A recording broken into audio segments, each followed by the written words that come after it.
Right, Aisha is back with the Joy News Interactive. Good evening once again, Aisha. Good evening, Israel. A lot of things to interact about, and you know how to join the conversation is on facebook.com/Joy News on TV, and on Twitter is on Joy News on TV. Let's begin with the minority in Parliament who has threatened to boycott the last-minute approval of certain agreements which they claim government is illegally pushing through. They also say they will no longer participate in any government business until the House is given copies of the handing over notes of the outgoing government. There has been quite a lot of noise between the majority and minority regarding some decisions taken by the outgoing government, which is likely to slow down the business of the House. Question: do you think the minority is deliberately frustrating the outgoing government, or you think they have a genuine concern? They are overdragging issues, I may say. You know, if there is an issue, Parliament, you go, you sit down, and you talk. But boycotting it as a whole, I don't think it's. They have reason. Let me cite an example as to the appointment the outgoing government is doing, the NCC, and that of the charge. That one, they are going to work with the incumbent, or you call it, incumbent party, and they might not or that like to work with them because of the appointment being made by the outgoing party. So it can be a little bit political there. It can sound some political, so I don't support that aspect. Oh, I think they are just dragging issues in a way, because I think the majority's 10 is not up yet. They are to go like 7th, right? Yes. And what if they did it first? The first 4 years they came, they did it the first year, and in the first quarter, would it have been rushed? No. So I don't think so. Even if it's last minute, it counts. So I think they are dragging issues. They should let it go. And as you can see, the national service personnel, we have been given a chance to take 559. So yeah, they are dragging issues. They are dragging issues. They should let it go. Also, 2 suspected armed robbers were burnt to death beyond recognition by some residents in Tenga, a small mining community in Bole in the northern region. The 2 were part of a gang of 4 who attacked a trader in the area. Now, the other 2 escaped after a gun battle between them and the police. But by the time the police came back to the area, the 2 who were gunned down had been set ablaze. Many are worried with so much campaign against mob justice, the phenomenon still persists. My question: what, in your opinion, do you think can be done to prevent some of these incidents? First of all, I think we need to educate citizens on this, because there are situations where we would have an innocent person being killed. You know, I remember some time ago when I was living in a Shoman estate, a man was lynched, but unfortunately it was a mistaken identity. People need to be educated, and then I think the police need to step up. The law enforcement agencies need to step up, because sometimes people feel that when they get arrested, they are released. Maybe it's because of due to lack of adequate evidence on the part of the police. But then some citizens will not understand this. Sometimes you hear the police telling citizens to come with information, but sometimes because people are afraid, they don't want to come out. And you know, if the police does not have enough evidence, they have to release the person.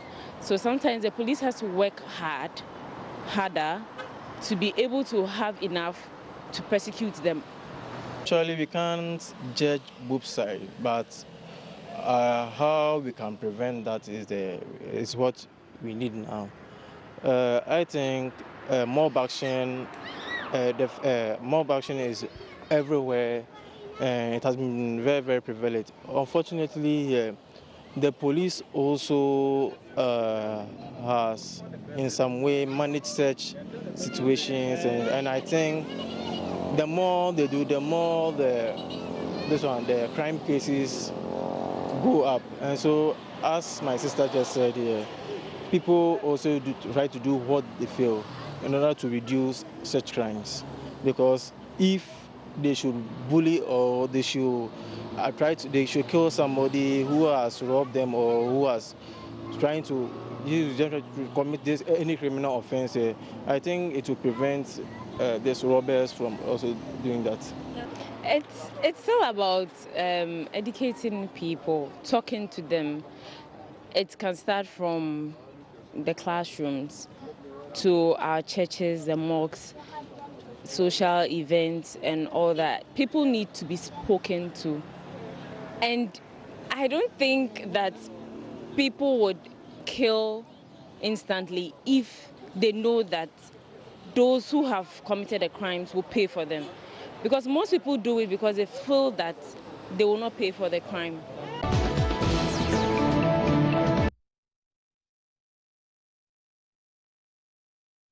All right, so those are some comments from the streets of Accra. We're going to take some messages from Facebook.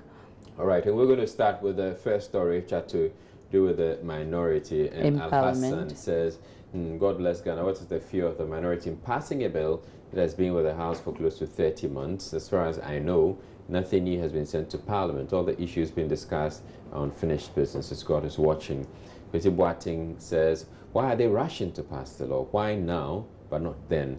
The law can be passed early next year. The NDC government is full of diabolic plans. Okay, so something I need to, draw your attention to, Kwesi, is that the law as it is now can't be passed early next year. So what tends to happen is it's going to die with the life of this parliament.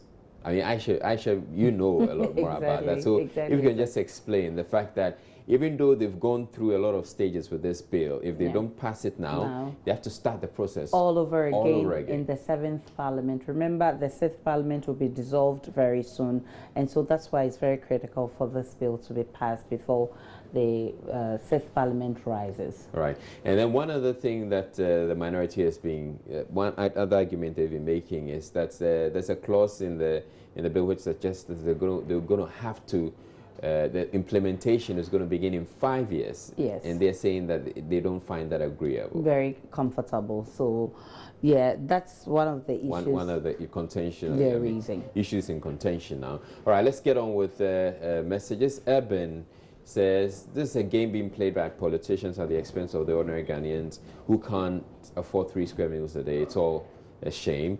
Flex says, is that not what the law says? If what they are seeking is in line with the law, then why this question still rising, you say? Abu Kari says, minority really have an issue. Why the rush to pass RTI? Vidankra says, now they think they have the power, so they can do whatever they like. We are patiently waiting for them. Time will tell. And Adama says they should stop the noise and get to work. And Cheku Asari says they have genuine concerns. Michael Thomas says they have genuine concerns. Okay. Right. By the way, the CW is supposed to be Kweku. That's the way he's decided to write his Kweku. Oh, okay. Yeah. Kweku in style. Yeah. Right. I think we have some feed coming from the fire scene around the trade fair. We'll get to that later. Once they're ready, they'll make that available to us. All right. All right. Okay.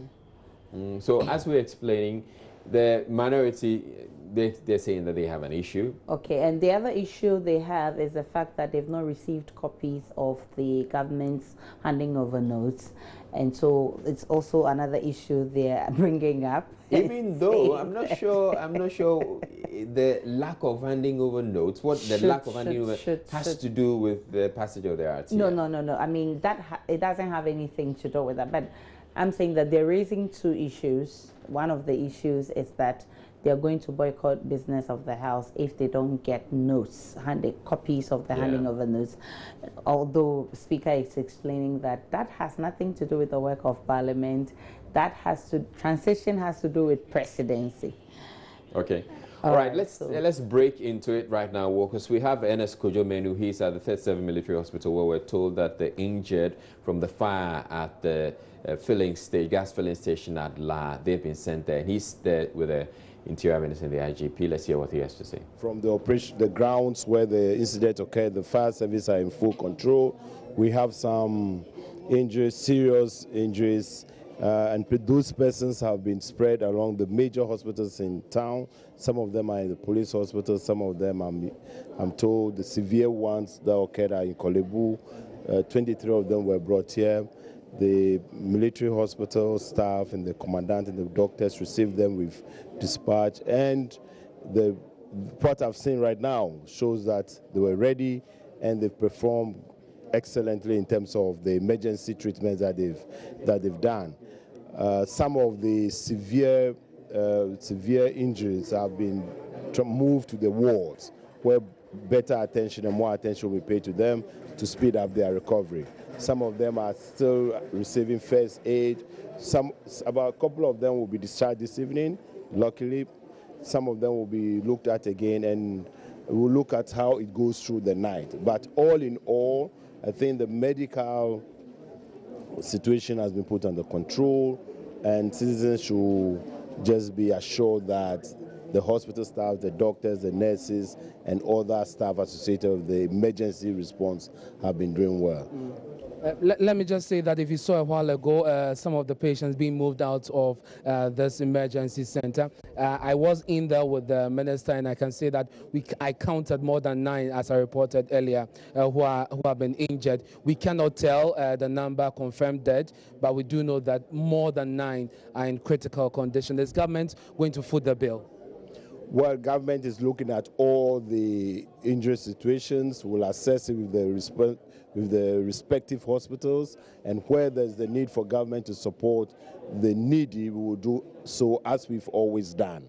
There will be an assessment of the situation, and we'll follow up with those who are seriously injured to see whether we could mitigate some of the costs that will be incurred as a result of their treatment. We'll look at this as an emergency, and all the necessary emergency staff will be activated to respond to the situation. About the gas station that exploded, in fact, there was just another one adjacent the Inferno. What is government going to do about this? Earlier this year, and in fact, soon after the June 3rd disaster, there were plans to make sure that these fuel and gas stations are located at the right places, not in residential locations and what have you. It has raised these issues again. What is government going to do going forward? Well, right now, I have directed the chief officer to initiate the usual fire safety investigations, which have just started. I will be provided initial investigation report tomorrow by 9 a.m. and government will look at it and see whether there have been any lapses. Where there are lapses, individuals or groups will be brought to pay the necessary penalties. As regards the rollout of some of the observations of the June 3rd situation, I can tell you that government is taking necessary steps. Legal laws are being prepared to ensure that we don't just say what is right, but we put into a legal framework which will deter people from doing the wrong thing. As far as situation of gas stations and other potential explosive instruments are concerned. Okay, thank you very much. That was the Minister for Interior, Prosper Bani. Let's speak. Well, the IGP says he said it all. And so that is the situation right now at the 37 Military Hospital following the explosion that happened at the Trade Fair Center around the Zenith College. We know that more than 9 are injured. They are in critical condition. Government is going to take measures to mitigate the cost for these injured persons. Let me say that earlier I spoke to some relatives of those injured, and they tell me that once they have seen that their relatives are okay, they are fine for now. They'll follow up to make sure that they receive full medical attention. Let me also say that at the scene, there are people who are counting their losses already, but the police is at the scene. They are making sure that they put the situation under control. Right. All right, thank you very much, Ernest Kojomenu, bringing us the very latest, which is that the Interior Minister has been to the 37 Military Hospital where the injured have been sent to. He also indicated that a number of the injured have also been sent to other hospitals in the capital. We're back in the studio to continue with Joy News Interactive. Very pathetic scene there, yes. Israel. And Yes. I've said that we hope and pray that it doesn't escalate. I mean, let's just maintain and contain what has happened and let's let it go. Right. So earlier we had some messages, but let me just add my last issue. Then we can go to Facebook. Many find as strange a woman who says she's permanently housebound because she's allergic to Wi-Fi and phone signals. Kim Diata can rarely see friends and family because electromagnetic waves from modern technology give her migraines, fatigue, and even infections. The condition has forced her to move out of home because of mobile phone masts being built nearby, and she can only visit places with poor mobile phone reception. Her condition is referred to as electrosensitivity, and as we've all become so very attached to our mobile phones, which seem to be a vital part of us now, what I need to know from you is whether you would be able to stay away from your mobile phone and Wi-Fi if you had to do so to stay alive. Yes, I would. Life is more important than any other thing. Your life first. That's what I think. I would. I'm not too addicted. I would say that most of the times when I get home, that's when I check my Facebook or when I'm less busy. I would, but it also has some consequences here because the lack of information and also what is going on, I might miss that also. So I think I would, but it will be very difficult. No, I won't, because now everything is technology. To call 911, you need a phone, right? So, hey, I can't live without my Wi-Fi, my mobile network and all that, my phones. I don't think so. I wouldn't. I'm so addicted to Wi-Fi and my mobile phone too. I don't know. All right, mobile phone fever. Let's see what you've been saying on Facebook. All right, so Daniel Yin says it wouldn't be easy, but I would have to, and I will. Skipping Don Richard to Ankama says live this week too. Oh, how's that? Ebendo says it will really be difficult. And Afrifa says, why wouldn't I? So that has to do with the mobile phones, doing away with mobile phones and Wi-Fi. Okay. And the other has to do with Android. Issue. Peter Frank says people ought to be punished. And Mick says they deserve it. Richie comes back again to say, waiting for your take on RTI. Ebendo says there's a need for public education. And Senior Puzzle says it's not good to do that because that is why we have crime officers in this nation.